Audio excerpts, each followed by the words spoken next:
Good afternoon. I would like to call to order the January 26th, 2026 Lake Washington School Board Study Session. Let the record reflect that all board members are present.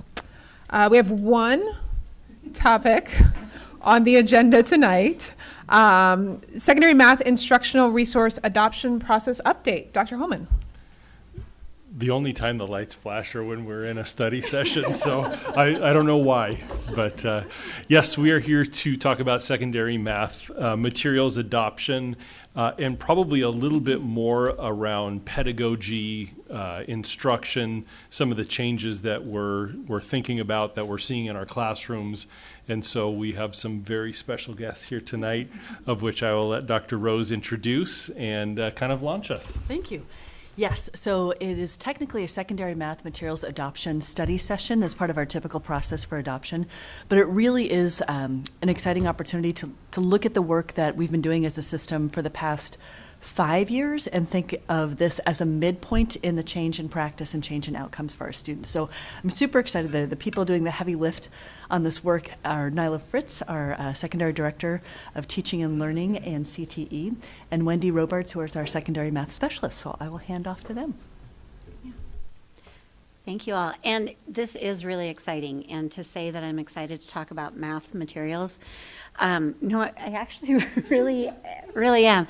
Partly because I think there's been a lot of intentional work in the pathway revision. And then being able to work with Wendy and a phenomenal committee of really committed folks. We've done a lot of learning and a lot of work together that we are just excited to share. So let's go ahead. So purpose of tonight, first of all, is to provide some historical context for the district's math pathway shift. Things don't happen in a bubble, and although we're coming to you right now around the curriculum adoption, we know that there's other things that have happened before and in tandem with this. We also want to, as part of that, explain some changes in math instruction and why those shifts matter. And then we're going to review the adoption process and where we're at in that process. And I'm just going to keep ignoring that the lights are flashing and pretend that I don't notice and that we're not part of, we're just going to ignore it. But to start, we wanted to do something that is actually something we've done with our committee and in different learning, and we are going to get to do math together. And so I'm going to pass this over to Wendy and let her lead us in this. Yeah, and I would, don't open the PDF yet. Mm-hmm. Just kind of maybe like bring your computers down a little, because the PDF, this is a sort of a reveal kind of situation that we want to keep without people looking at it. Okay, so just to preface with that, well, I'm Wendy Robards, I'm the Secondary Math Specialist, and in all of the gatherings that I have with teachers, or most of the gatherings that I have with teachers, we do math together so that we can understand how our students process, and also to illuminate different ways of interacting with math in the classroom. And this particular problem is selected for an adult audience. You'll see why in a minute. It's not adult per se. It's just that some background context is helpful from adults. It'll make sense. Yeah, it'll make sense. So part of the reason we do this is to kind of open up math as more of a playful topic than it is sometimes taught. The materials that we are looking at do that in some ways, which is really interesting, and to kind of say, how might we spark curiosity with the way that we teach. We want to also really listen to each other's questions and ideas. We often hear one voice in a math classroom, or maybe two voices from students and one from a teacher, and we want to really listen to each other. Consider the breadth and depth of math content, ways of thinking, and application. When we think about content standards, which we will do in a little bit, we're going to talk about how those may be a little different than the way that classrooms looked when we were children, and how important that is to update a practice based on that, and to consider instructional options that support students. So let's go ahead and if you can see a screen, obviously everyone can. There's so many of them in here. This is great.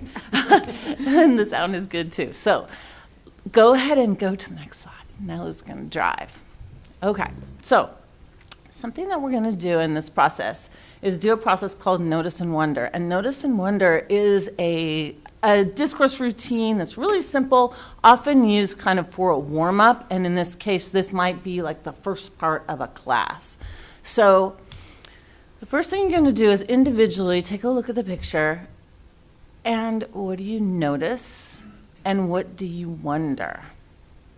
Once people have a moment to look, and you can say a notice or a wonder once you have a chance to take a look.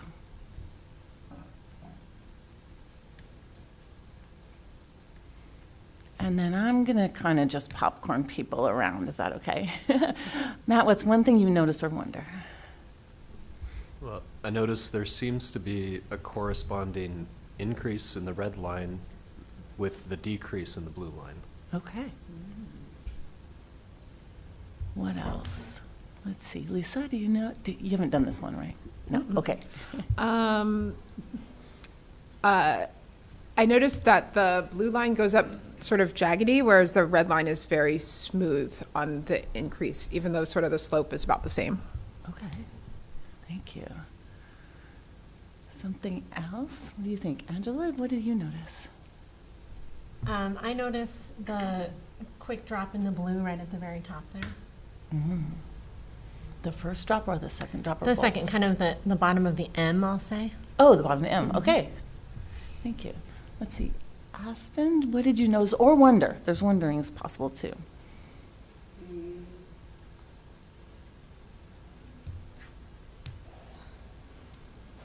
I'm wondering, my guess is that the blue represents maybe some data or something, so I'm just kind of wondering what is there, and if the red is trying to match it or is separate. Okay. Any other wonderings off the top of your head? Pablo, do you have any wonderings? Just curious about the x-axis, and looks like the blue line has more trajectory and the red one is a new phenomenon. Interesting. What else, Barbara? I was going to say that, yeah, the blue line has more data than the red line. Okay. For time, for period, if it's time. If it's time. Oh, okay. So when you say things like x-axis, that made you think of time, possibly? Okay.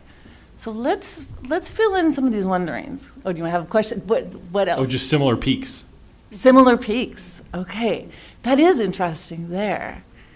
Now, so we need more information. Aspen noticed that we don't quite have enough information here. Go one slide forward. Okay. So there's the next piece of information.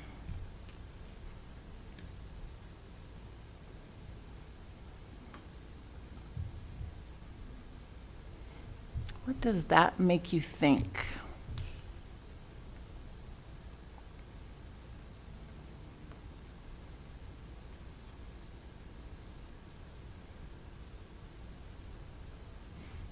Do you want me to cold call, or people want to give me a signal?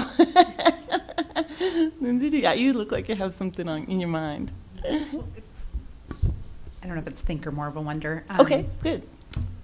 Not knowing what X is, x-axis. I was thinking with the red starting offset of the blue line there, if it had something to do with COVID. That was where my mind was going, of a decrease and then a sharp increase. So that's my wondering if it has to do something with a specific moment in time when we see the introduction of red. Okay, so I heard you say not knowing what the x-axis is. So we know there's something missing. That horizontal x-axis is missing. Okay? Any other wonderings based on what we have there? How many people think it's time? Barbara, was that you who thought it was time? Let's check it out. Let's check it out. Okay. I heard COVID as an idea. In case you can't see on the bottom, Oh, it's yeah, the small, bottom is really small. as I move my glasses down, we have 1951 to 2019 Yeah. along the bottom. Yeah, the blue line there starts at 1951, and it's every other year listed. And the red starts around, is that 2009-ish? 2007, 2009. Yeah, right around 2007, 2009. Did that change anyone's idea? It did? Okay. Did it change your idea about COVID? Yes. I think it has something to do with technology. Mm.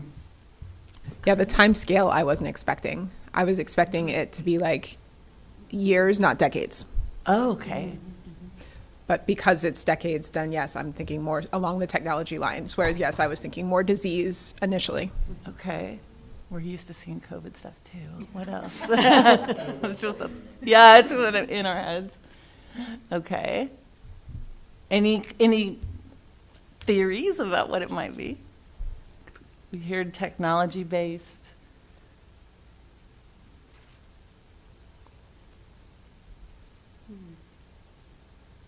What else do we need on the graph?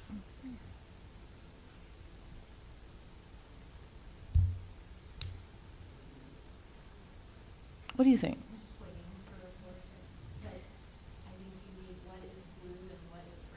What is blue and what is red? Yeah, we need to know what those are. Let's find out. Let's see.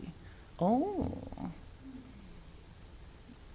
We don't have what is blue and what is red yet.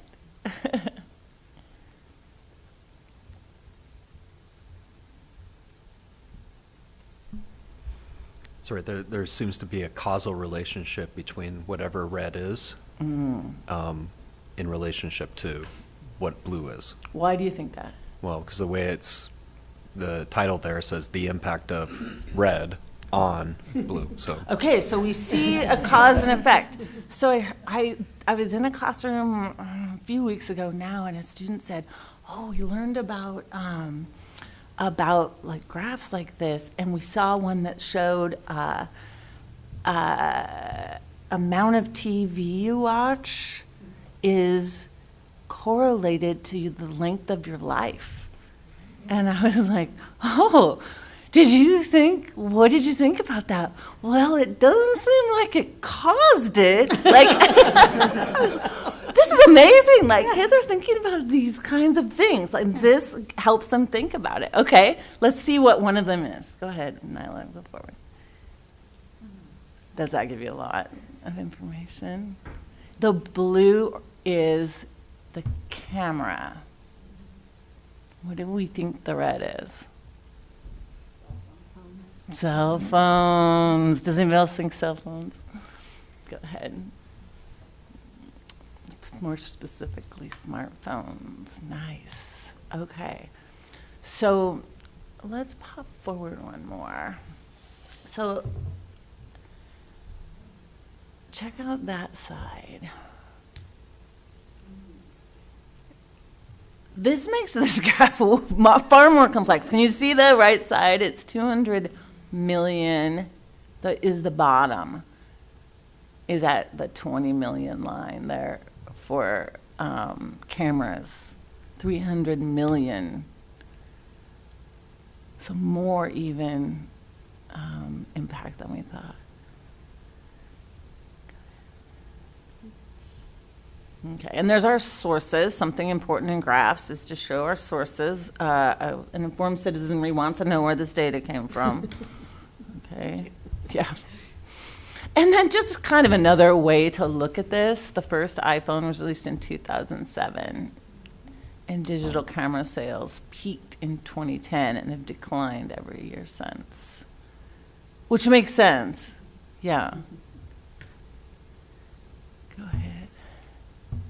And another sort of way to picture this data. These visuals make a lot of sense to students. They've often, this isn't from one of our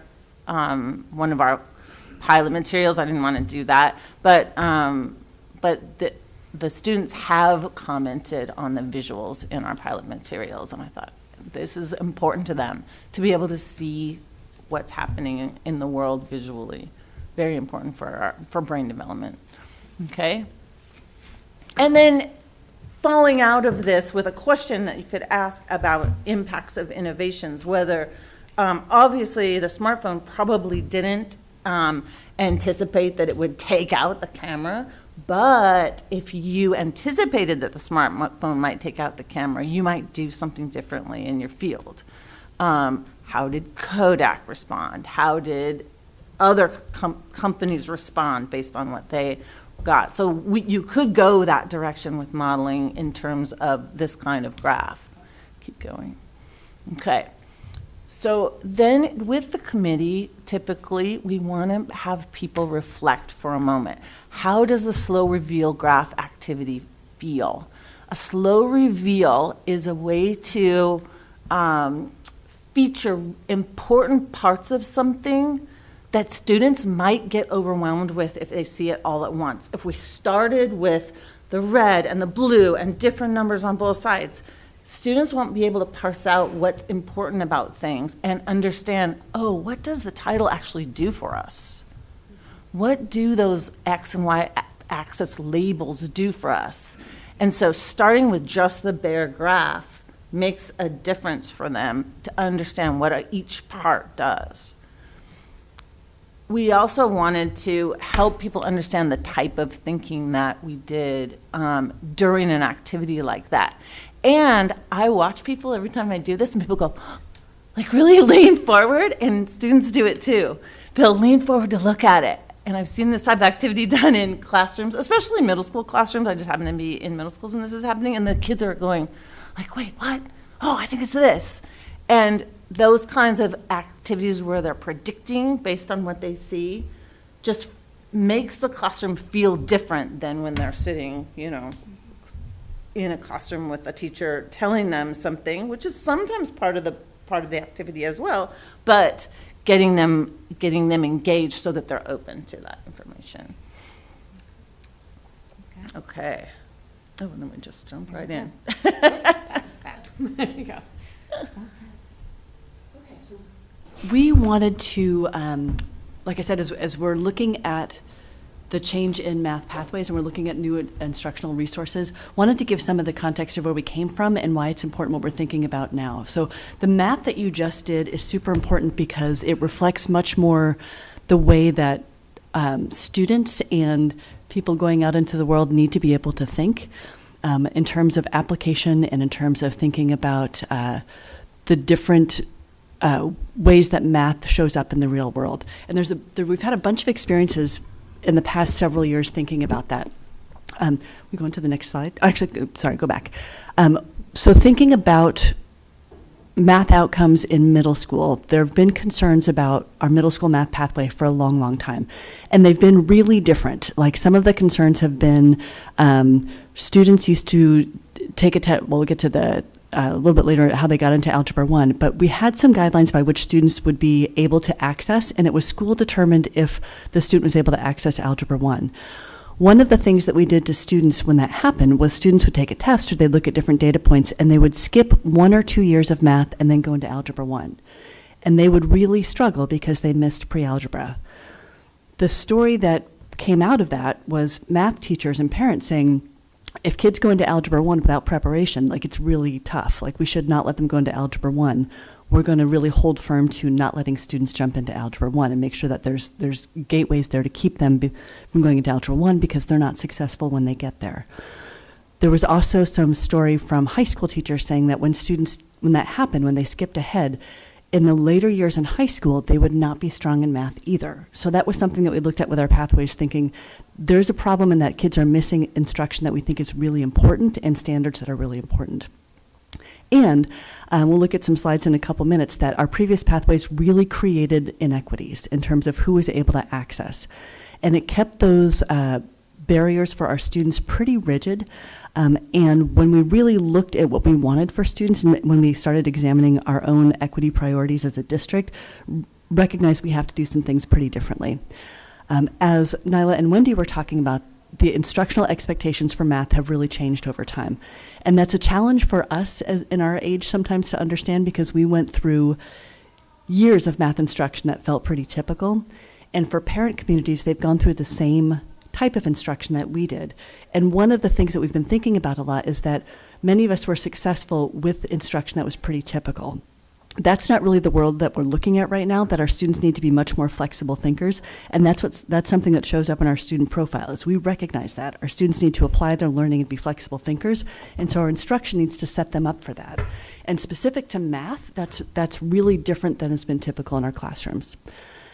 And we're really with that thinking about our commitment to students having access, rigorous learning, and we'll talk about that in a little bit, and the outcomes that are future ready. So thinking about the world that they go into does not separate math out into discrete processes all the time. It's much more about application. So we saw this some years ago, and so we actually have been talking about math for years, and specific to middle school, to the point where I think it's been something that for many people as they came into the central office, it would rise up as something that we needed to look at, and we had different ways of thinking about what the solution is to it. So starting actually in 2018, we centrally started thinking about it. In 2019, started working with teachers and parents, and actually had in 2019 to 2020, had a committee of parents and teachers and administrators that came together to start to really think about, can we define what we're saying, the problem of middle school math, in a way that we can make it be actionable and we can see it. And we started to go down a pathway of thinking about what are the ways that we support students and lead to equitable outcomes in ways that really give students the opportunities, all students the opportunities that we were not seeing. So that led to an enormous amount of planning and professional learning and curriculum and instructional resource work, and then started us down the pathway for looking at instructional resources, which is where we are now, last year and then this year, thinking about the instructional resources that we will use to support the learning that we want for students.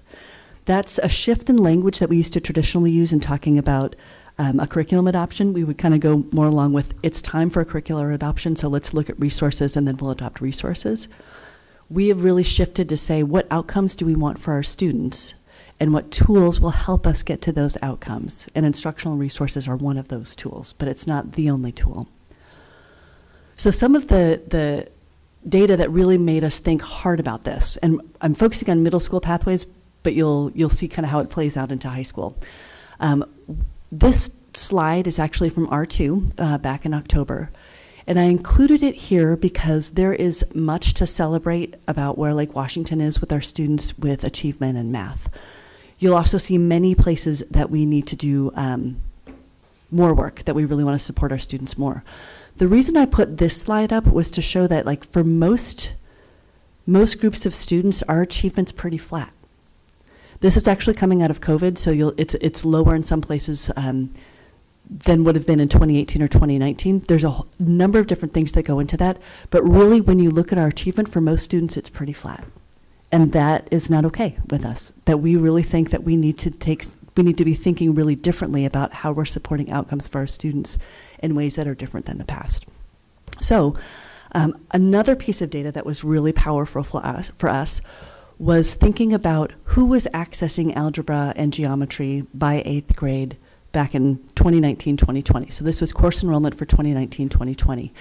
I put this slide up there just to show that approximately there might be a little bit of variation in this, but this was pulled from Skyward at the time. I think it was January 2020, a different world.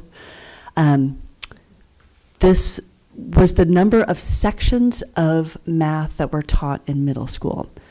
And it's not really important school by school to look at it. The important numbers I just want you to note are down at the bottom, that we had 31 sections of Math 8, 51 sections of Algebra 1, which would have been 7th and 8th graders, and 31 sections of geometry, which would have been 8th graders. So the general takeaway from that is 2/3 of our students were already accessing Algebra 1 by 8th grade.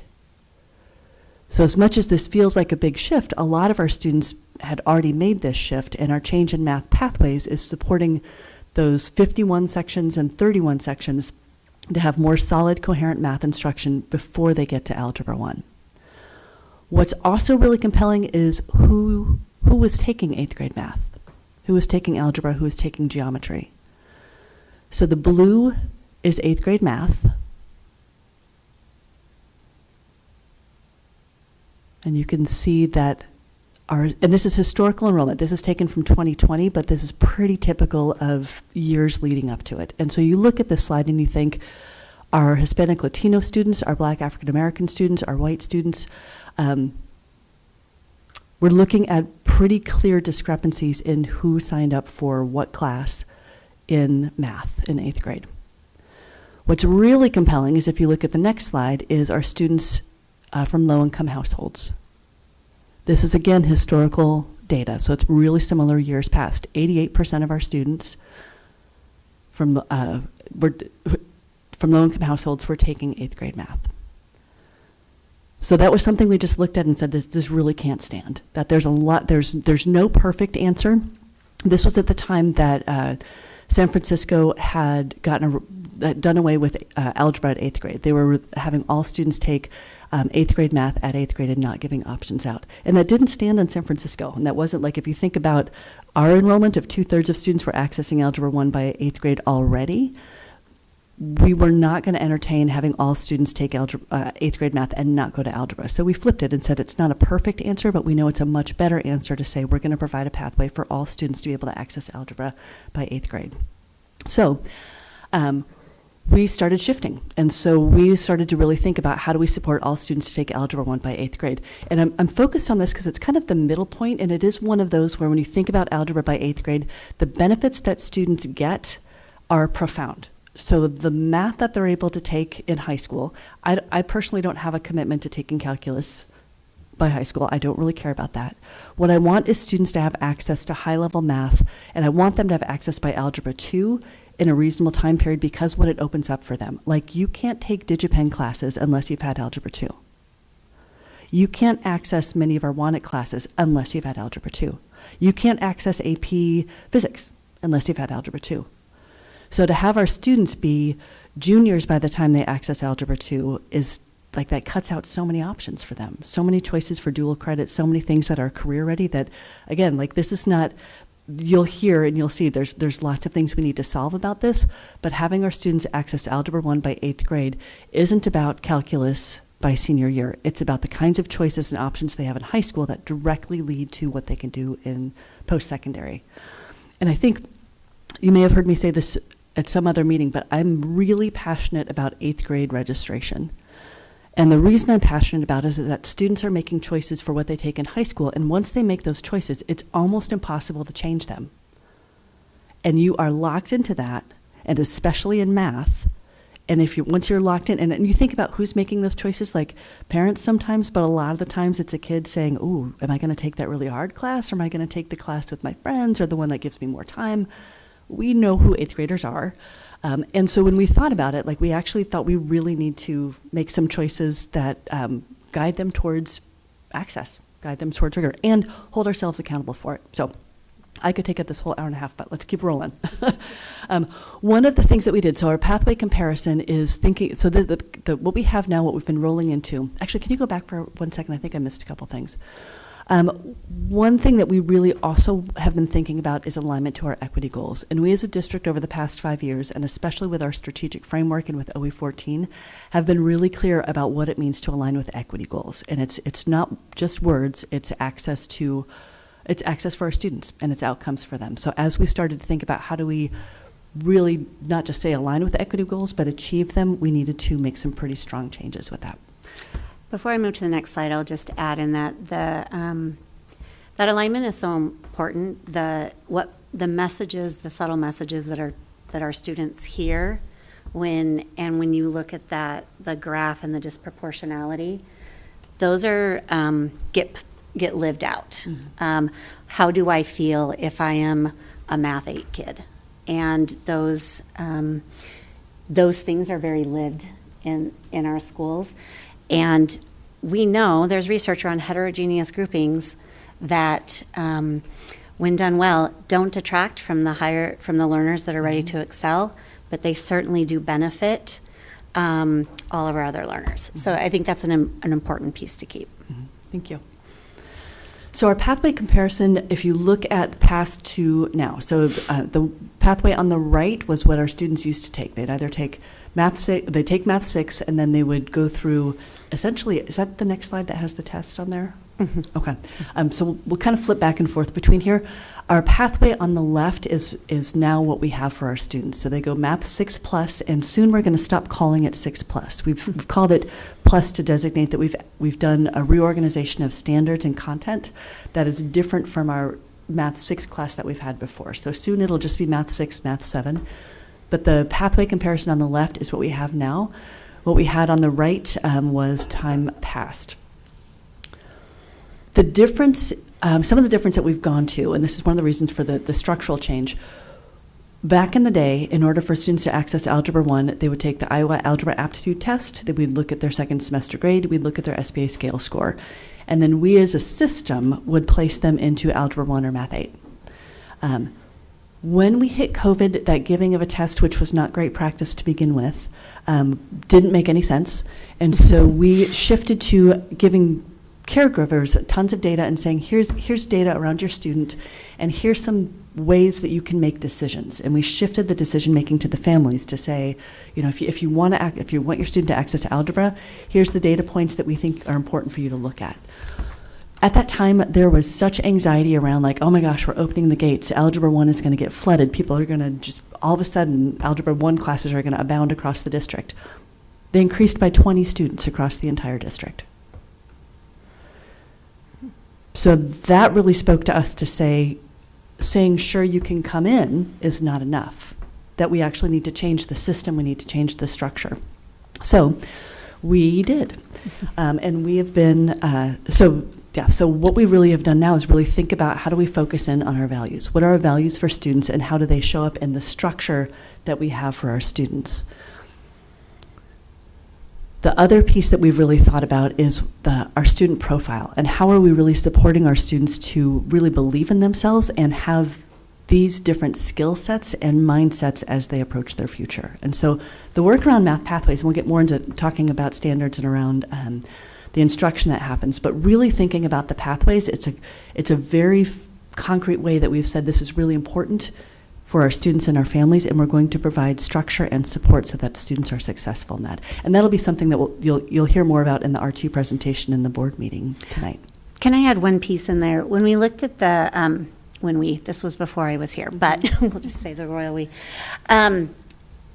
There was led by Wendy, a very intentional shift in the standards. So it's not like things just went away, and it was a shift in standards to ensure that our kids are still meeting. There was so much more overlap in Math 8 and algebra that by shifting the different standards and where the students are learning them in different grades, it really can create a pathway. And so while algebra gets talked about as the thing, it's really important to look at what is happening all along the way, because there isn't just an algebra wonder. It is how are we supporting our students in Math 6 Plus with these expanded standards, and then 7 Plus. Yeah. And that's part of, I know that this group is aware of the changes in K-5 math as well, like the difference in instruction. And you've seen that in classrooms where you've seen it move from a very teacher-centered traditional type of instruction to being much more focused on what we really want for our students. So the connections to OE11 are super clear, like really thinking about how are we evaluating our program, how are we providing innovation, how are we providing access through thinking about all the different ways that students can learn. So the OE11 is really clearly has components coming through in the shift in thinking about the adoption.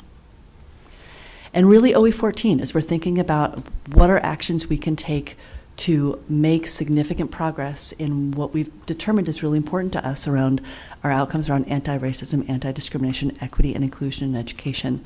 And what you'll see, I don't know if you've had a chance to look at the instructional materials, you'll actually see the components that help us with OE14, part's structural and part is really thinking about culturally responsive education and the ways that we want students and human beings to interact with math. So some of the things, this is, like I said in the beginning, this meeting tonight is midstream. So starting in 2020 was when we had teachers working together to really think about how do we redesign the resources that we had and provide professional learning for teachers at the time. So that was actually a ton of work done, Wendy leading groups of teachers to do that shift in resources and then piloting them and trying it out at different schools. We also started doing piloting of the different teaching pedagogy and the different courses at the schools and really gave people a chance to opt in and see what worked best.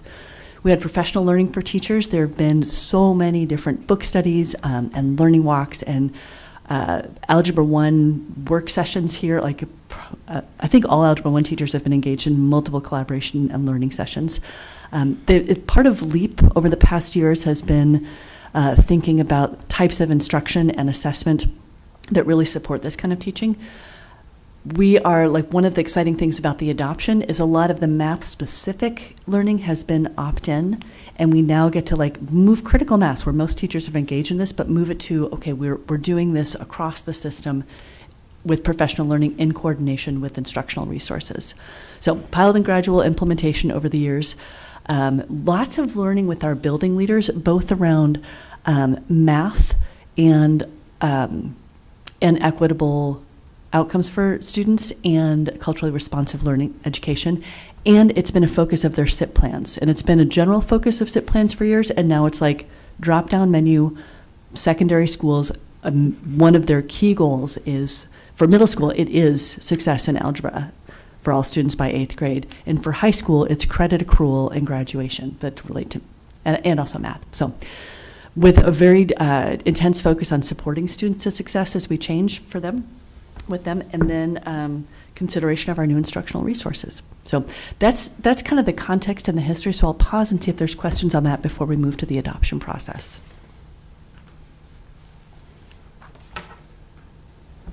Director Richter. Just a numbers question, because you mentioned that when students were given a choice, 20 moved over. Mm-hmm. Do you have a ballpark or the number on how many, when we said algebra in 8th grade, how many students did that shift? So I'll share some of that tonight with R2 because we actually have done a little bit. So we changed the structure. So some schools had the choice of 8th grade math or algebra. This is the first year that students did not have the choice of algebra. So we shifted it from, I think we had 2 or 3 years of parents opting in. And parents still have, we still give them data points and they still can jump from 6+ to algebra. But you'll see numbers tonight in the board presentation that show significant change in enrollment. And partly choice and partly the system changed. Any other questions? Director Meekhoff. I'm wondering what this looks like for our students that are accessing special education services. Mm-hmm. Yes, that is a great question, and we can see if we want to talk about it here or in R2 later, in our R2 update. But it's one where we have had. It's our students in special education. They're still their process for which math class they are in is an IEP team-driven determination. 8th grade math is actually, there's a handful of students that are still accessing 8th grade math because that's where they are right now. Our goal as we move forward is continuing to think about how each individual student gets the highest level of math that they can and accesses how the structure changes that. So you'll see tonight some very significant shifts in numbers, and you'll also see that we have a number of students across the district that are accessing different levels of math. What that looks like in terms of their classroom is really great stuff across the district and things that we're learning. So one of the shifts that happened was this year, since we don't have 8th grade math, many building leaders dedicated significant resources towards supporting students in 8th grade math. So co-teaching, push-in teaching, all kinds of resources like that, they've all shifted to Algebra 1. Mm-hmm. So and that's been a pretty profound impact to have that be the course where we're really supporting students. And I'll say again, this is something that will be ongoing monitoring and learning. I also guarantee if you ask any middle school principal what they're thinking about in terms of achievement right now, they will tell you algebra. And they will know that depending on the school, the 20 students that are at risk of an N right now, or the 30 students across their entire school that are at risk of an N right now, they will know those students, and they will talk about specifically what they're thinking about for that student for first semester or for second semester. And we're also thinking about the deep shift with all of our students, or most of our students will have taken Algebra 1, so that changes what Algebra 1 looks like at high school. We're still going to have Algebra 1 at high school, but it's going to change what Algebra 1 looks like.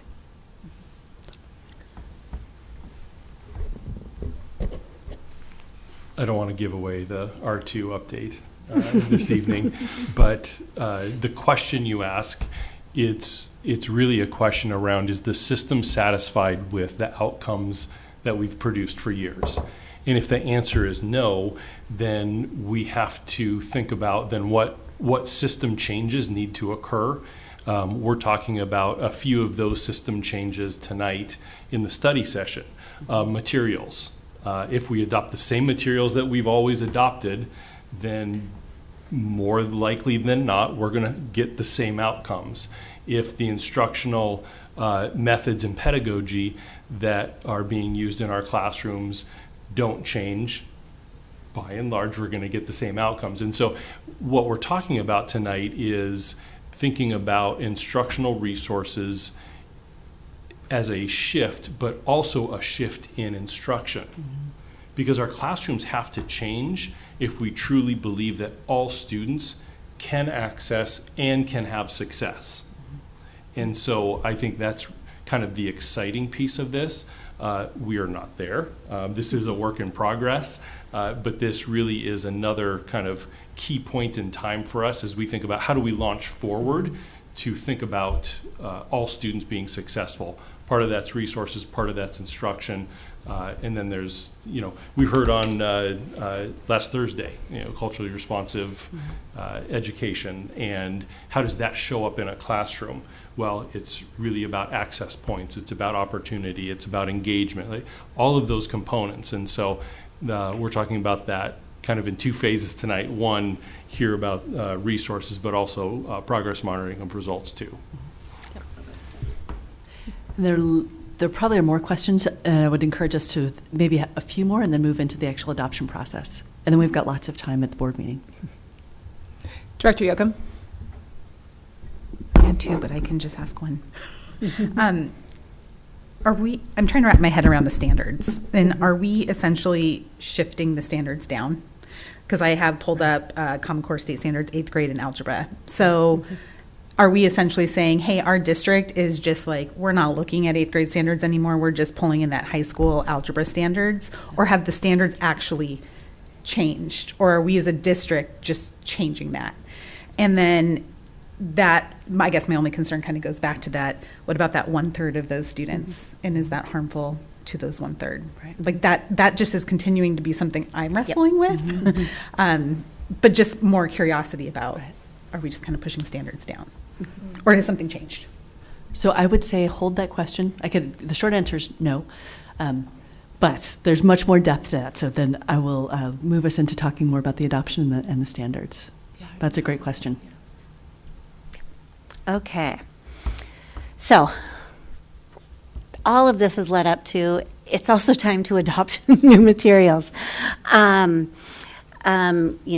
policy asks us to do a review to see what materials, do we need new materials or not?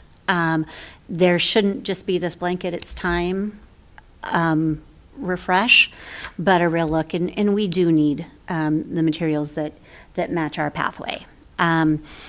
And we are following the cycle. And most importantly, I'm going to focus on that blue there. We want to support research-based instruction. And by research, meaning peer-reviewed, rather than the research I had because I was once a 7th grader, an 8th grader, or a 9th grader. Here was and I bring that up because we hear that in math more than anywhere. And I always say, boy, I'm so glad when I go to the doctor that they have updated their practice. I'm really glad about that. So, and you could say that about just about any other category, and that also pertains to our teaching and learning. So, with our adoption committee, we had to really make sure that they understood the scope of the work. So first, it was important that the whole committee was able to deepen understanding of the research-based instructional practices. Some of our teachers have been teaching for a very long time, and there was both their deep experience paired with what is new. And then for our community members, we just got to practice and kind of norm together. We really engaged in a systematic review of the instructional materials, but we were only looking at these courses because, which is 6+, 7+, Algebra 1, Geometry, and Algebra 2. Because those are required courses, although Algebra is the third year in math, Algebra 2, that could shift for some students. But knowing after that, there is a wide variety of courses students could take, but this is the core. We then, we're going to pilot and then make a recommendation. So this is the work that we've been doing for the last 2 years. And I want to just give a chance to read this quote. The pedagogy of high school mathematics has remained static, with teacher-directed whole group instruction focused on procedures dominating our high school landscape. These practices stand in stark contrast to research-based effective mathematics teaching supported by cognitive science and mathematics education research. And while this quote does talk about high school, this is also applied to, I would say, mathematics instruction in general.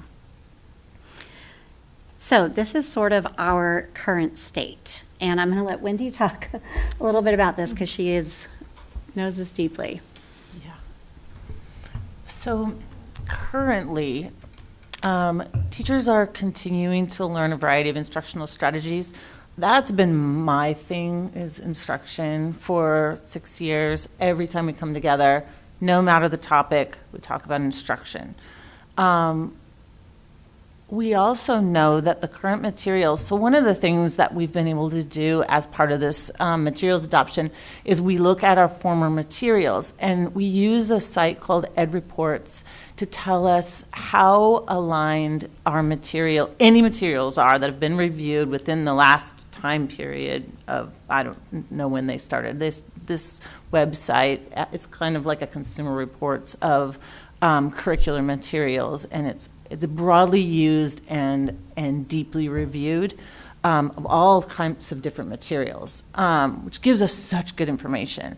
So we went in, and this was several years ago now, and looked at our current materials, and EdReports would not continue a review because they did not meet the minimum standards for review of either of our current core materials.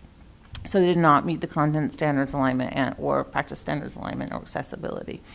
So we started with what will meet that for our students. So even if teachers were doubling down on using our current materials, they were constantly frustrated about what was coming when they received scores back from SBA or whatever standards-based measures they're using.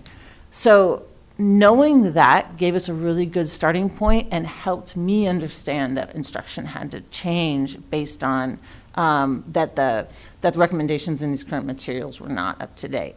So as we built the current 6+ and 7+ courses, that is part of the planning. It also helped inform this ongoing curriculum adoption, like what kinds of things do teachers need to know about in order to make this, and all of our community too. We had lots of teachers from all different schools. We had administrators, building administrators, and community members that had to learn these kind of things and what was the deficiencies in our current program. And teachers have, of course, made decisions based on knowing this about the materials of what they might do to try to fill gaps. So this is what we want.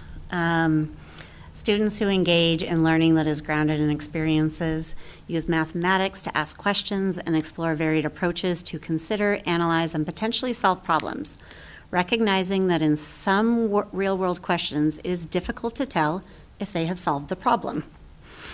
You solved the wrong problem.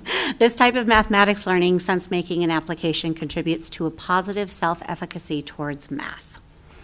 And this was recently published. Okay. So, oops, I went too far. Okay, there we go. The other thing we want to really think about is that expectations for math instruction have changed. You want to talk about those, Wendy? Yeah, sure. One of the key shifts, and this comes straight out of OSPI's revisions to math standards, which someone asked about earlier, which is great.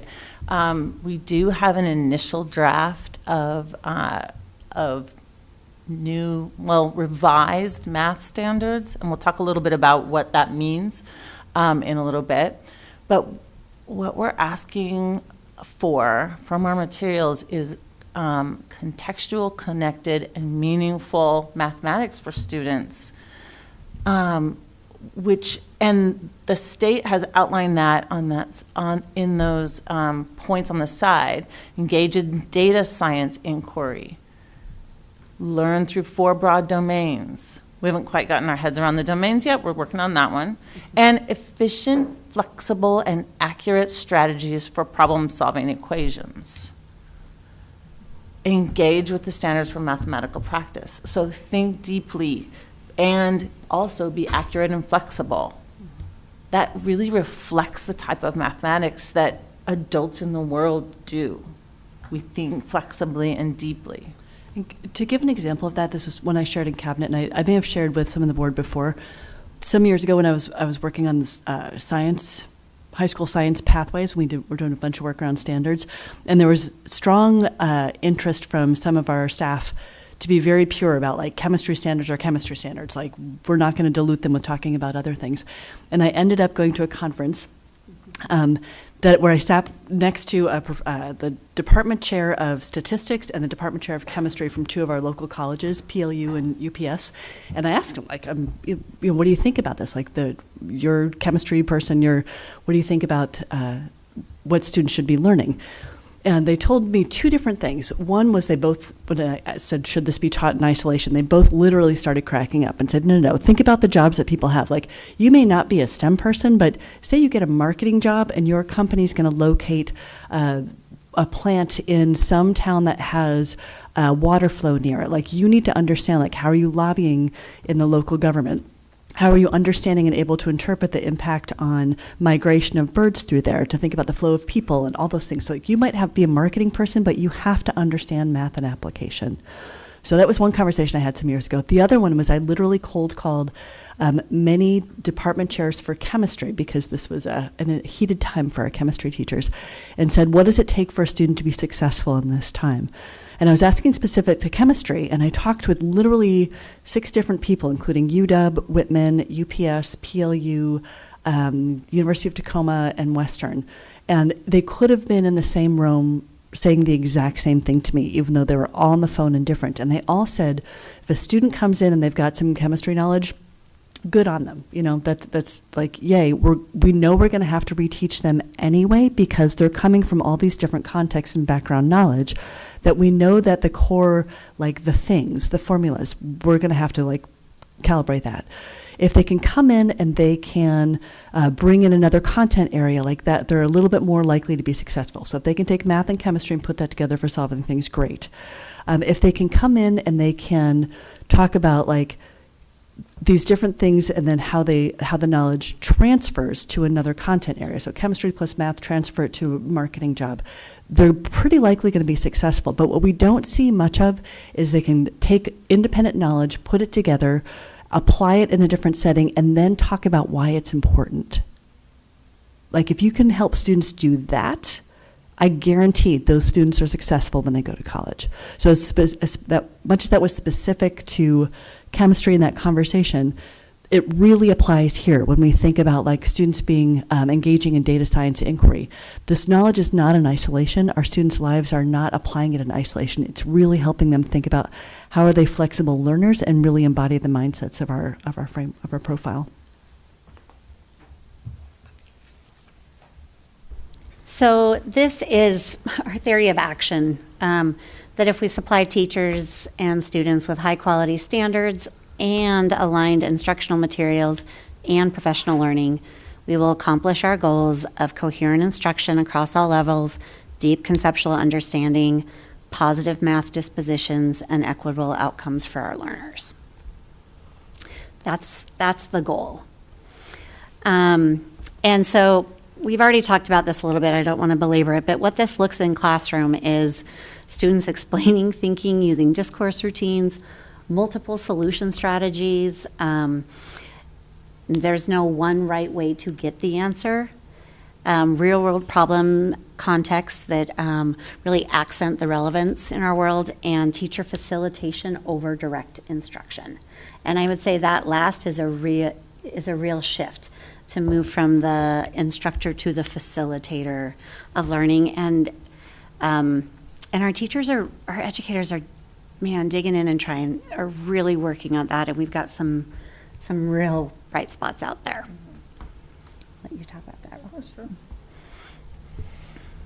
Okay, so one thing that we want to really accentuate is that problem-based learning is not, it's not just inquiry, and it's not students making things up or not having boundaries on their thinking or coming together without having answers or methods, okay?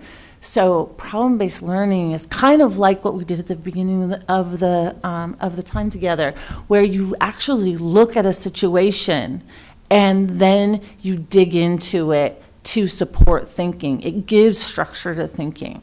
So problem-based learning builds deeper understanding. We remember that because it sparks some curiosity or some thinking.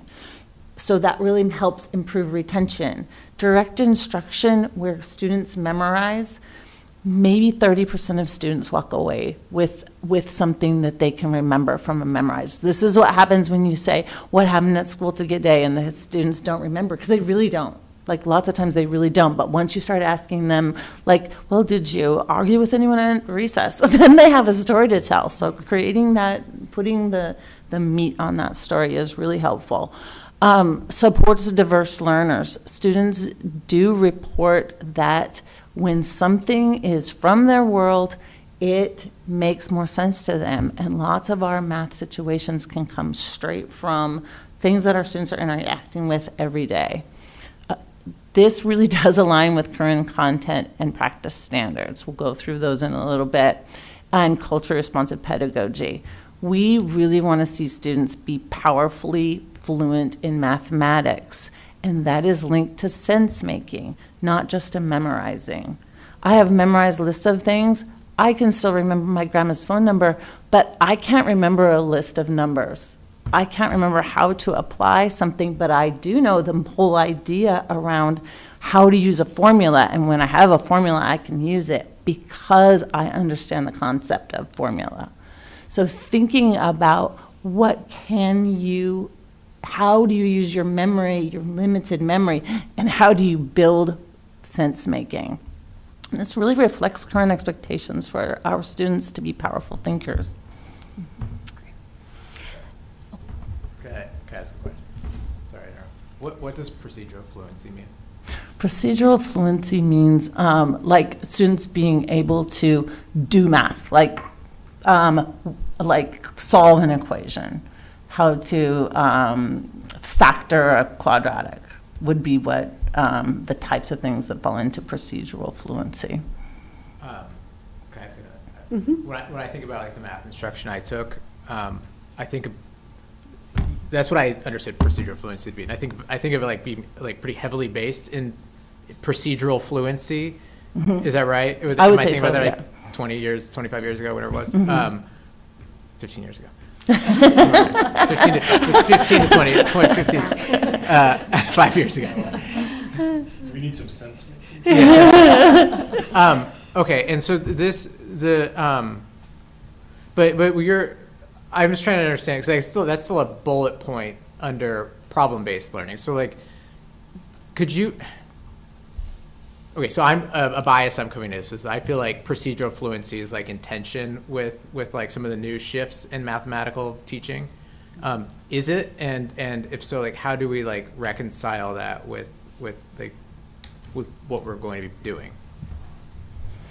Yeah, good point. In tension with being. Well, there's only so many hours in a day. And there's yeah, only so many, exactly. right? And that's actually what teachers are coming up with. Like, wait, how do we teach this? And I do have a couple of examples of that. Okay. Do you? Can you can. hang on to that? Because I do have a few examples of how they go together. Okay. Thank you. One more follow-up question. What does sense? Is that literally like making sense out of something, or is that like feelings?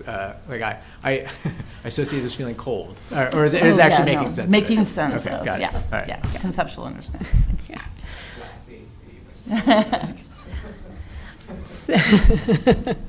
So here is just an overview, and wanted to give this to you in case, I know we have folks that are new, so the process that we go through when there's a curriculum adoption. First is form the committee, and then we, within that committee, review evidence-based and equitable instructional practices. We develop an evaluation rubric that includes interests of the committee, as well as the OSPI anti-bias tool, and looking at all of the requirements, the very technical pieces. Are the materials, can we access them? Can we provision them? Do they have accessibility for all of our learners? So those very technical things, as well as the interests of the group. We review curricula, and then we pilot, which we are just now done with our pilot, which is really exciting. That goes on then to our group will decide which of the two that we piloted they want to move forward. That will go through the instructional materials committee, and then it comes to you all for the approval or not of the recommendation. So that's kind of where we're at. I'm going to walk you through a few different ways to look at this. I'm going to give you the overview that we've done by year, and then kind of what those chunks were. So in year one, that was last year. It was a lot of learning, generating those interests, and analyzing and evaluating the products. We sort of approached it with an analogy of like an interview. That when we have an interview, we put out and say, here's what the job is, and people give their resumes, and we look at that and then decide who meets that. We bring in those materials, and then we do a review. With that, we selected 2 different materials for pilot, and then this year, that committee expands, and we had many more teachers than were on the committee pilot the resources. And the goal and the commit was that every pilot teacher piloted 1 unit of each of the selected materials. We then collected feedback and we make a recommendation, and then we plan for implementation. And then this is just, should you approve the committee recommendation? These are the things that, of course, continue. This is, as Dr. Rose said, we're midway through here. The adoption process doesn't end when materials are selected. That is kind of the beginning of what's next. So we will continue to learn, and both for the technical and the instructional shifts. I don't want to disregard how important the technical things are for our teachers and for our families. If we don't have those technical pieces that really allow them to utilize the materials and for families to access things, like those technical pieces are important, as is the learning. We'll continue to provide support, especially for our administrators, also to understand and have the resources they need to support their teachers in the shifts and in the implementation of new materials. We'll continue to communicate, and then most importantly, to monitor progress, both at the satellite level, what are those big data points, but also what are we hearing and learning from our teachers, including the gap analysis. No resource is perfect. There are going to be things that we learn, oops, we may need some supplemental resources in a certain area. That is to be expected in anyone who enters into a curriculum adoption not expecting that, needs to reconsider.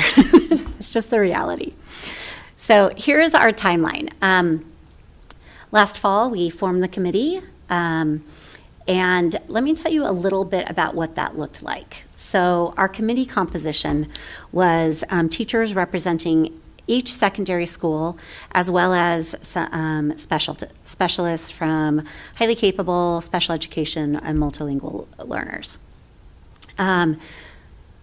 We also then had building administrators from middle school, and we had community members representing a variety of areas of the district. And I just have to tell you, the input that we receive from our community members is really both exciting, and it's validating for our teachers for when our community members are able to say what the process is like and how impressed they are. It's also helpful for us to know that. And then we also typically have a school board member who acts as an observer. And then this is the work that we've been able to do. We can provide you with all of this, but these are the different resources that we spent a lot of time with. You'll notice that we have research that was from 2014 as well as from 2025. And to know that a lot of it says the same things, that this shift has been long coming. There we go. And then we also, and I think this is important to point out, that this is a great time when we bring committees together to also look at our operational expectations, so that the committee understands that that it is not Nyla and Wendy and Dr. Rose saying, "Oh, do this." It is, we have commitments and expectations from our school board that we must align to, and they include these things. And that third point is incredibly helpful and also really informative for the folks on the committee. We also want to make sure that we always connect the instruction to the adoption, and that it is not just resources, it's how do the resources help to achieve our goals. And so the materials must support the new instructional expectations. There must be alignment to our standards and to equity goals. Those are non-negotiables. The support for algebra readiness, which included that the accelerated pathways. And then this will hopefully provide consistency across our classrooms and courses. Oh, can I add to one thing you said Yeah, earlier? of course. Okay, so yeah, on the consistency across classrooms and courses, I don't know if people know that the middle school and the high school math materials adoption used to be separate, and we've put it together to create a more coherent experience across the sixth grade through the Algebra 2 experience. It seems it's hard enough for fifth graders to go into sixth grade, but to have a whole new curriculum, maybe for 1 or 2 years, and then go into something different. And also you have teachers who are teaching multiple different math curriculums as well. So thinking about mainly student experience coherence is what we were after in terms of choosing something that matches our entire core secondary experience. Okay, thank you. Thanks, Wendy. What does understanding math look like? Okay, so we're going to talk a little bit about standards, and this comes directly from OSPI, or this comes actually from the Common Core. These standards define what students should know and be able to do in math. Understanding math goes beyond just knowing the right answer. It's about explaining why something is true. And this is about from 2014 when the Common Core was written.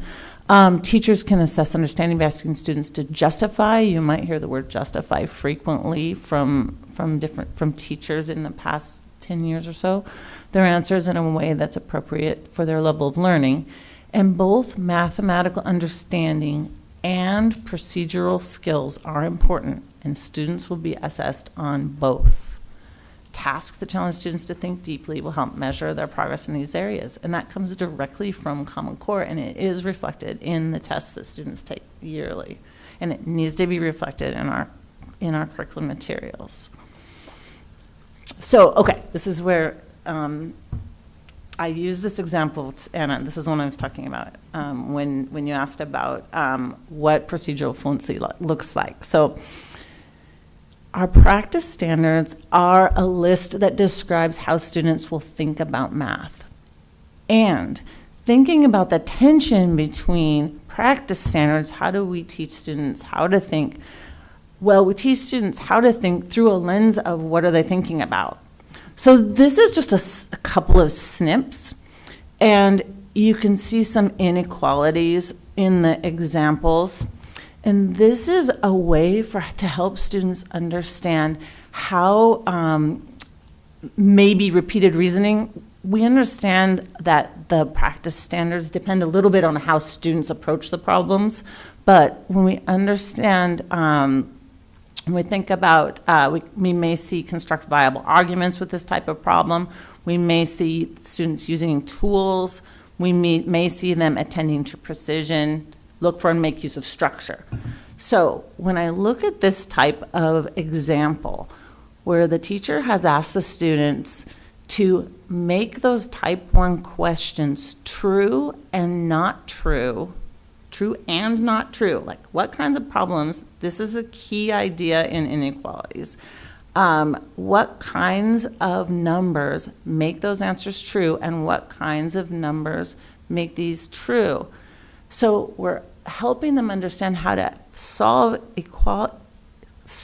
inequalities, because they are a little different than equations, in a way that allows them choice and to understand structure of the system of inequalities. So you want a big number that makes it true and a big number that makes it not true. Are there any? What about a small number? What about a decimal?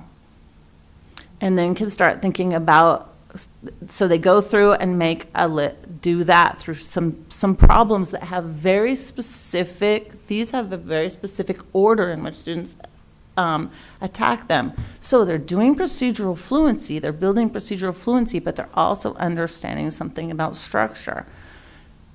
Then the next type of problem is having students plot on a number line. This could be treated like a skill, but it's actually allowing students to see some structure in mathematics that's supportive. So when lessons are built around the math practice standards, students should be able to practice the types of problems. Like, you need to be able to solve inequalities, but you also need to understand what's going on with them and not just memorize that you flip the sign when you divide by a negative. Like, that's something that you remember, but when you know why, you actually remember it and you understand where it came from. So thinking about those math practice standards, and I chose this especially because I recognize that there is tension about the content standards and practice standards being linked. But this gives a really nice way of saying that those are actually supposed to be integrated, not taught separately, and not taught artificially separately. Go ahead and, so the content standards, and this is K through Algebra 2, maybe geometry, depending on where you are. This is what will the students think about. And this is like an example of the domains that they're in, and the picture on the right shows kind of a ratio and proportional relationships. The main part of the standard is analyze proportional relationships and use them to solve real-world and mathematical problems.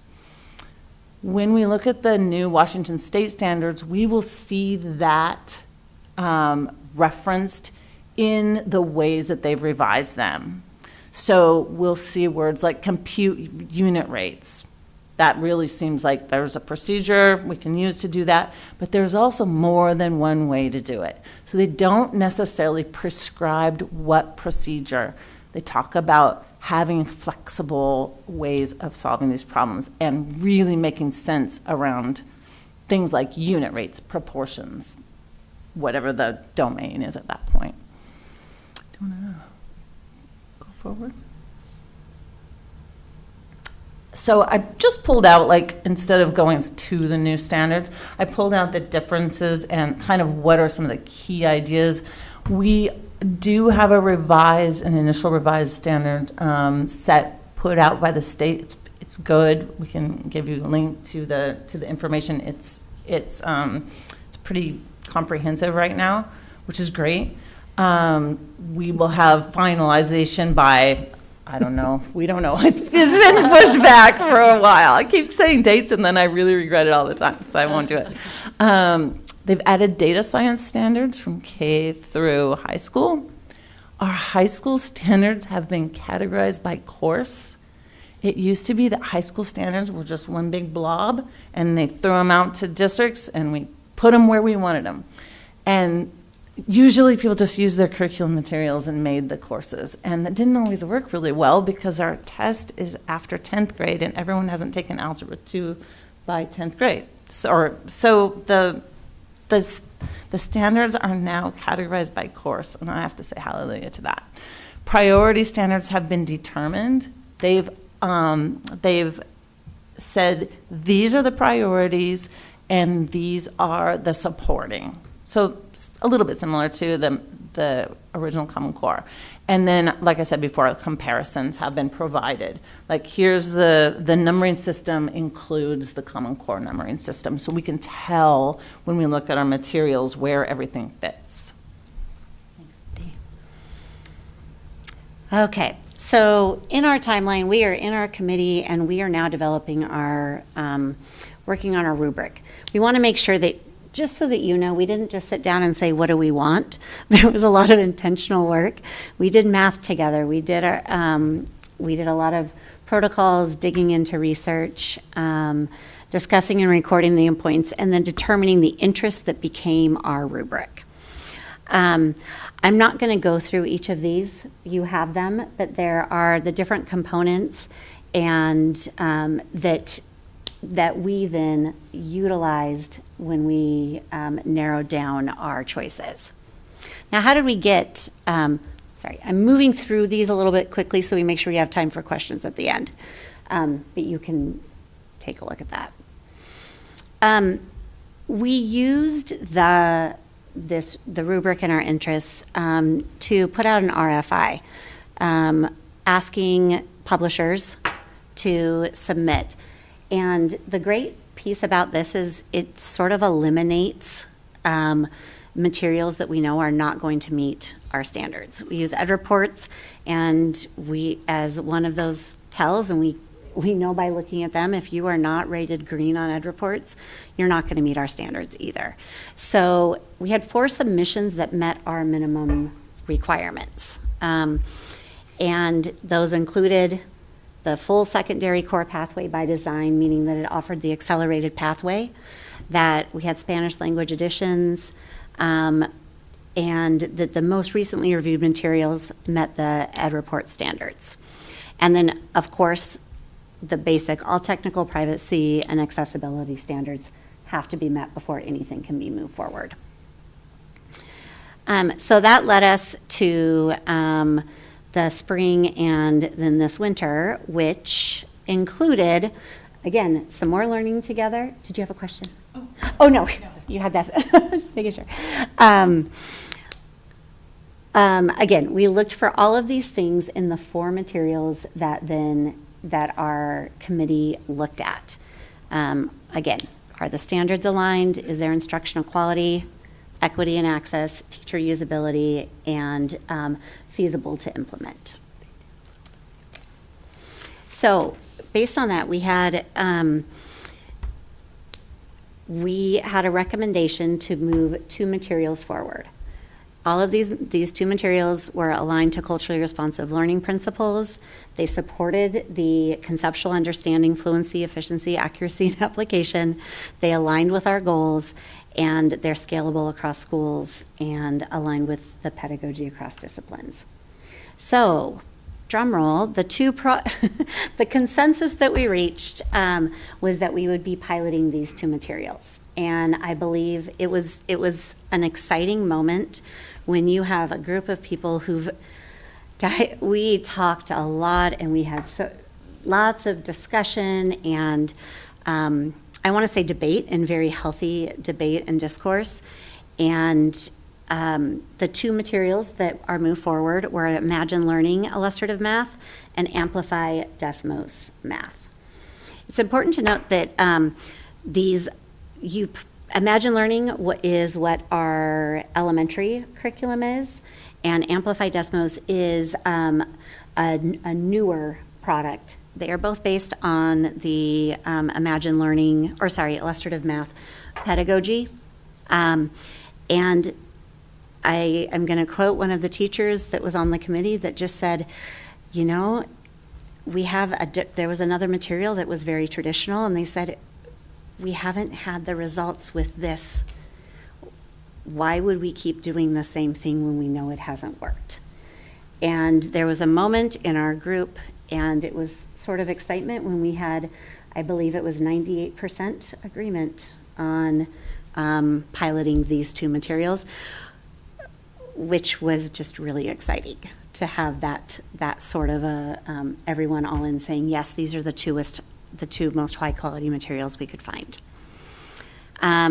So this fall, all of the pilot teachers received a full day of training for each of the different materials, which is a huge commitment to them. And I just publicly want to say thank you to every single teacher.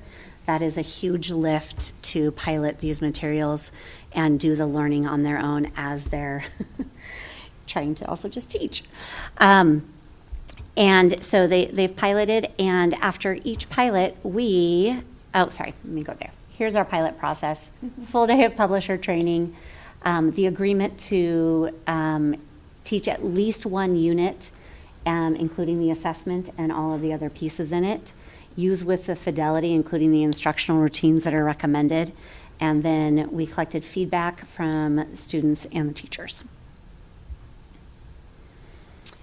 And this is where we're at right now, where we are evaluating and making a recommendation to the board. That is, our final meeting is later this week. Really excited to bring this group back together. We haven't all been in the same room a little bit, so we're really excited to dig into what those outcomes are. I'm not going to share those outcomes with you right now because we are still deciding, and it would be really inappropriate for us to say, here's what people are thinking about them when we still have some decision making to do. It is important to know that we really dig into these. There are surveys that are done after each of the materials are piloted, which includes what was the use like, how did they feel, and also the students. These surveys were also given to family members of every piloting classroom. And then we also went out and did focus groups, which was pulling groups of students and really having more that their voice that isn't just a survey, but what are the different information that we can gather, and worked really in conjunction with one of our data scientists to say what are the questions that we should be answering, and how are we asking the right things, and then coding information we hear from them to really inform our next steps. We've also had the community survey, and we want to see their results, and then of course cost plays into that, and so we've been doing a lot of negotiating. I see you smile, Barbara. There's also community outreach. I'm not going to read all of that for you, but just know that there has and will continue to be community outreach to ensure that there is information available. Materials have been accessible. There's been a community night, and that recording is still available for anyone that wants to take a look at it. So what comes next this week? We will be making our final selection and bringing it to you. We are then planning what that different professional learning will look like, because it will look different depending on which group we go with. We will ensure that there's continued family communication, and then ongoing monitoring, refinement, and as mentioned, the gap analysis. Boy, do I wish that that there was just one material that we knew would fit every need. We know that that's not the reality, and that is a commitment that we'll we'll continue to look at. I think it's also important to say that we know there's going to be challenges. Anytime there's a curriculum adoption, there are challenges. Can I let you talk through a few of these, and then I'll get through the bottom? I think that fidelity of use is always an issue for new curriculum. I think that one thing that one of the publisher reps told me was teachers have spent 10 years with their previous curriculum, and they've built all their plans around those materials. Secondary teachers don't get new materials very often. So when there's a change, it doesn't fit their routines. It doesn't fit their plans. It doesn't fit how they think that that they operate. So it takes a little while and support to gain fidelity of use.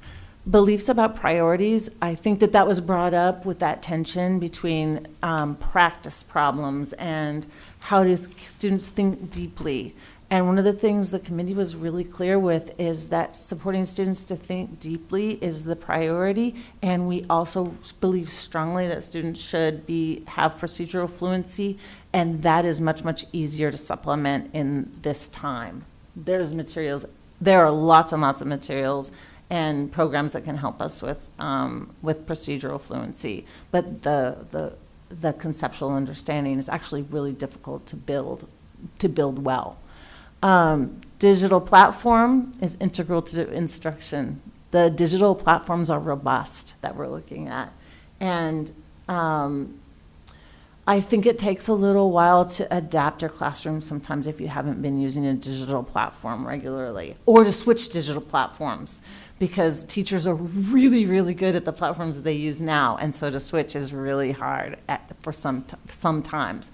But we're taking that into account as we look at these materials. Is there a digital platform that stands out as being easier to use or makes more sense for us? And we know that no curriculum meets every need. So we think about that as we plan our implementation time.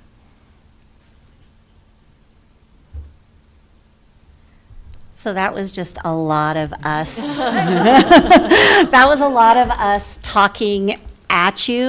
And we know that there's questions and discussion. So we just want to open that up.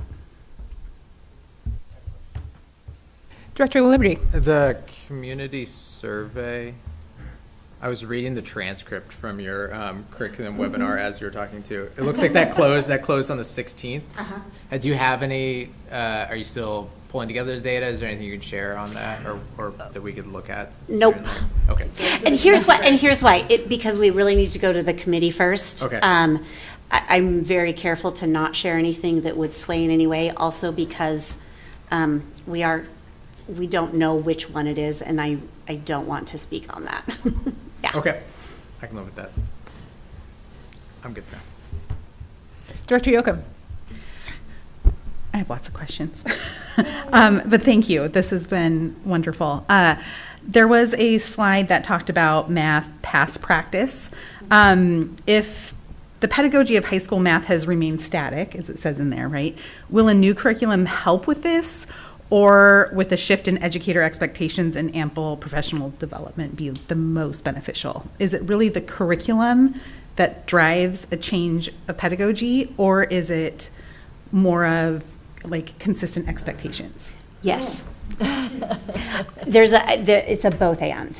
And I think one thing Wendy touched on in the last slide there around something the committee talked about a lot is what can we supplement easily, what can we do, and what are the shifts that we really need support in. So yes, the professional learning, and how do we use these resources.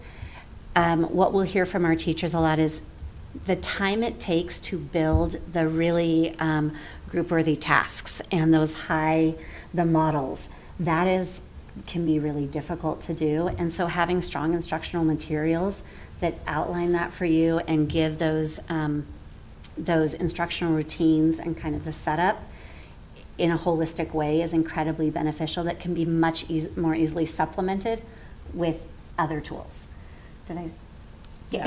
I think the both and part. It's a yeah. both and. So if the expectations are that we build deep conceptual understanding for students, then the materials have to support that, because teachers can't rework the materials every day. And some of them are. Some of them really are reworking the materials every day, and that's a lot to ask. So when we think about our materials, we want to make sure that they meet the most difficult needs to meet. And so to really support teachers in that. I really appreciate the question, though, It's a great because question. the reality is if we had instructional materials that could do the job, we wouldn't need teachers, and we all know that that is just not the case. We need these incredible educators, and they need to be equipped with the tools to meet this new expectation. And I say that with a lot of reverence. I'm not inferring that they don't want to meet this expectation. No, they do. They do, and are just saying, okay, I need some more supports and the resources in order to do that. And I would say we're talking about just a few components that create environments where all students can be successful. And so these are just a few parts and pieces, but as I think about one of the strongest indicators and connections to student success, it's does the educator believe that the students in front of them can be successful? And if every educator has the genuine belief that every student in their classroom can be successful, remarkable things happen. So we know we're just talking about a few aspects of all students being successful, regardless of content. And so yes, the materials are incredibly important. The instruction is incredibly important. The environment, incredibly, and you put all of that together, and that's why we talk about all students. And to get there means we need all of those component parts to be at their absolute best.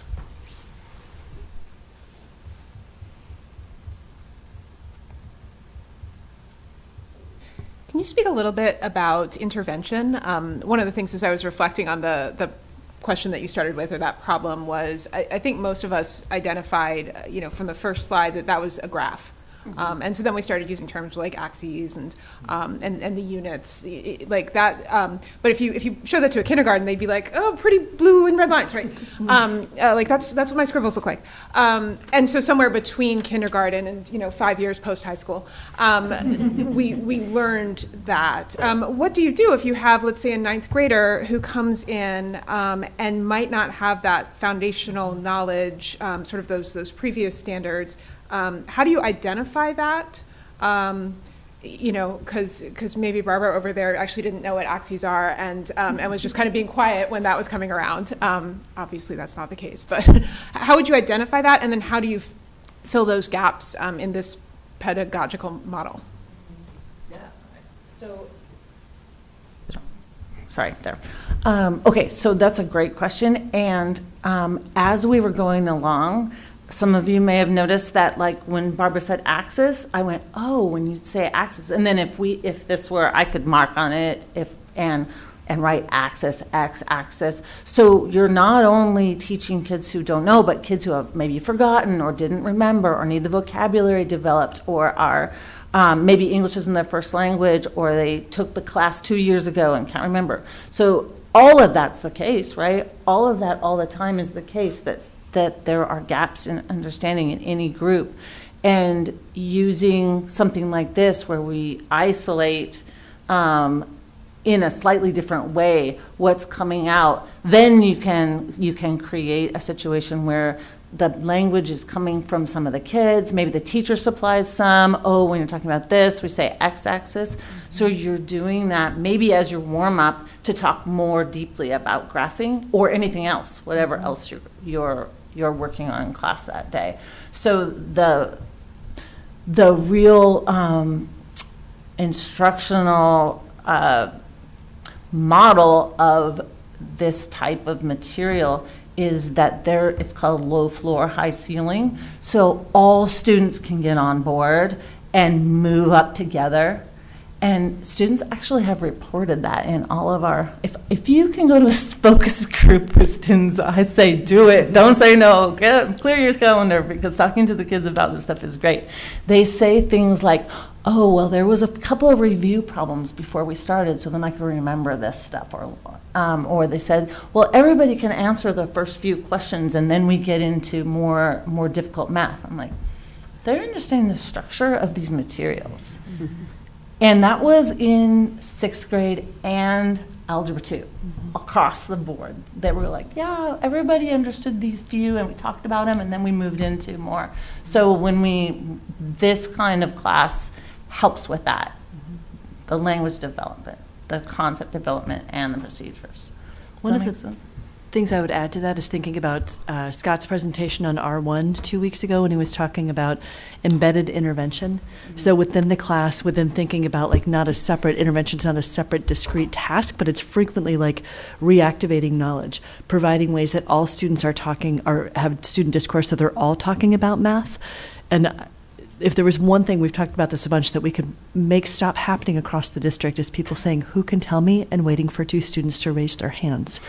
This type of math, this type of learning doesn't do that, and we've seen that in school. So when we think about it, I can absolutely say that there are students that we are going to have to really solve for them as they come in and they just came for whatever reason, they have significant skills that we need to support. And our theory of action is that this is going to make a big difference to many students. But yes.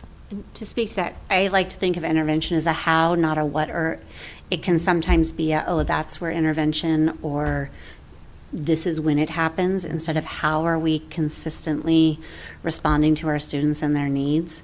Mm-hmm. I was just in a few math classrooms today at the middle level and seeing these teachers, I'm like, what we saw was intervention, support, and acceleration all at the same time, with students who had some choice in what they were doing and how they were doing it. Mm-hmm. Sorry, now you see me smile. I got to see kids doing math in some really exciting ways today, and I value so much our teachers that are really working hard mm-hmm. to do those shifts. It's not an easy thing, which is why the easier the materials are for them to access, the better service they are for our kids. Couple quick things kind of on that, because I think it's really important, and it goes to your question earlier about what are we essentially making Algebra 1 easier in order for students to access it. There are a couple things to really think about with this, that I think typical intervention has looked like doing a drill. Like you do it, you practice this skill until you've mastered that skill, then you go on to the next skill. And there's several things that I think are really questionable about that. One is thinking about, like when I was an English teacher, the teacher taught next to me would not allow students to read a book or poetry or anything like that until they hit a certain level of grammar proficiency, like diagramming sentences, using semicolons correctly. Why would they ever care about literature or poetry if they had to go through that first? But they could access the ideas immediately. So one of the things that we talked about, and I'll see if I can put a slide in my presentation or share in a board brief, but a different conception of scaffolding, which is not a stair step. If you master this skill, you go to the next skill, you go to the next skill. But a genuine scaffold is the student works at the conceptual level that they need to at the standard, and that we are thinking about what is that scaffold to allow their brains to be working at the level that their brains should be working at, and the scaffold isn't something that holds them back so they're always going up that staircase trying to get to a place they never get to. So that's a very different conception, I think, especially in math, about thinking about intervention, is not, well, wait till you master the skill before we do something interesting, but we're going to help you understand why math is important by doing interesting things with it. Director Yoakum? Before I ask my question, I just really appreciate what you just said. Really, really appreciate that it is not this stair step. Really appreciate that.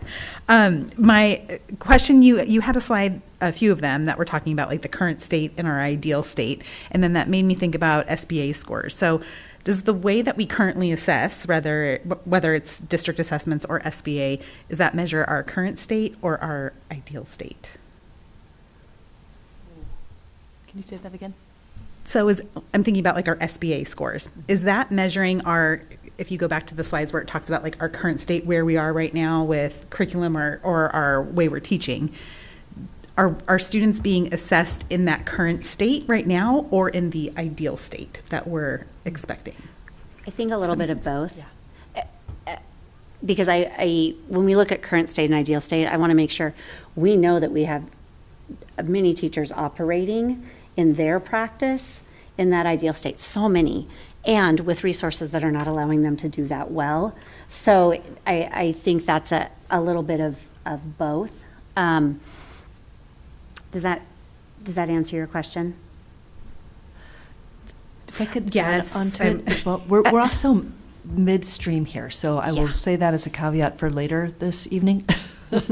We are implementing lots of change with lots of moving pieces within our own organization and within the world. And so looking at what data tells us, especially satellite data, is something that I don't even have this bullet point in the slide. It is difficult to say there's a causal relationship in some places. We can say there's alignment, there's a trend, and with all of the pieces that we've been shifting, it is going to take us some time and continual focus to really understand how do we shift and what's the impact. So yeah, when I look at the current state, and so maybe that was just what you just said, but where it says materials don't meet the expectation for content standards. Mm-hmm. So if they're not meeting the expectations, and this is what we're using to teach, is that, again, like you just said, we don't know if that is a reason, but. Yeah, Wendy and team have been doing a lot of work to provide additional materials to our teachers, but again, it's like a workaround, and it's also 2026 and COVID happened and all pieces. So there's all those things where we're continuing to align our best theory of action and check it with data and check it with research. And I wanted just to make clear, we talked about Ed Reports earlier. It's a third-party organization that does intensive analysis of instructional materials to make sure that it's aligned both in terms of meeting standards and in terms of usability and pedagogy. So it's something that's a really sort of a gold standard check for instruction. So that's where we have our best theory of action. We make a step, we check, adjust, and we'll continue to do that. I have a little bit different answer from the team, but aligned, I'll say that. I think it's also important to understand what types of assessments give you what types of information. To me, SBA, while it's consistent, the majority, if not all students participate, so it gives us a broad data set for all of our students. The board is very well aware that when we provide anecdotal reports about various aspects during monitoring, those stories and anecdotes give the boards a much greater insight into practice and outcomes than just a number. The numbers are important, the anecdotes are important, and so I would also say, as we think about the assessments that are embedded in the adopted materials, how do we use those to better inform us about student progress alongside of SBA, but it tells a different story. Because as a teacher, when you're side by side with a student and you can facilitate and you can engage, you know the student, you can provide accommodations differently than how students are accommodated on the SBA when a student can provide a response in multiple modes. So there's so many different ways to get students to share what they know. And so it's important to understand what the assessment tells us versus, just looking at numbers. So I think that's the other part about the various assessments. The board for a long time wouldn't accept grades as a legitimate form of student assessment. The board now uses grades as part of your monitoring. And I think that's really important because that is our teachers' report of student success. Our teachers know our students very, very deeply. And so.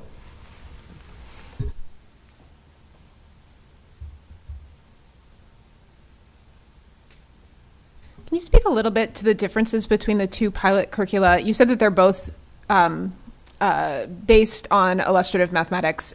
Does that mean that they are the same thing, or are there some differences? Yeah, there are differences.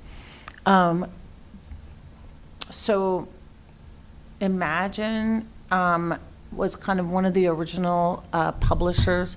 Well, okay, so let's back up just a second, because Illustrative Math is an OER, an open educational resource. It's available widely for free. So the reason we think about even purchasing it from a publisher is because of what the value that our publishers add to it, which is substantial. So Imagine has a platform and Amplify has a platform. Imagine was one of the original platform builders. It was called a different thing, but the name has changed over time, but that doesn't matter. But their platform is probably more closely aligned to Illustrative Math the way it was, and they built kind of a platform around it that teachers and students can access. Amplify is known for being more innovative in their offering of a platform, and they pulled together Illustrative Math and Desmos. If you have been in a secondary classroom in like 5 or 10 years, you've seen kids working with Desmos, and it was pretty much offered for free as well. And now they've embedded it with the Illustrative Math platform to offer a really integrated and more interactive digital platform, I would say. So they've pulled together more than one thing, and the basic pedagogy is similar, and the interactiveness is a little different. So we see quite different products, because we asked the same thing. We're like, oh, geez, they seem really similar. They're not as similar. They have like a really solid base of pedagogy with quite different platforms and user experiences, is what we've heard from teachers and students. Is that fully answered? Any last questions? If not, since there are no other agenda items, the January 26th, 2026 study session is now adjourned at 6:48 p.m.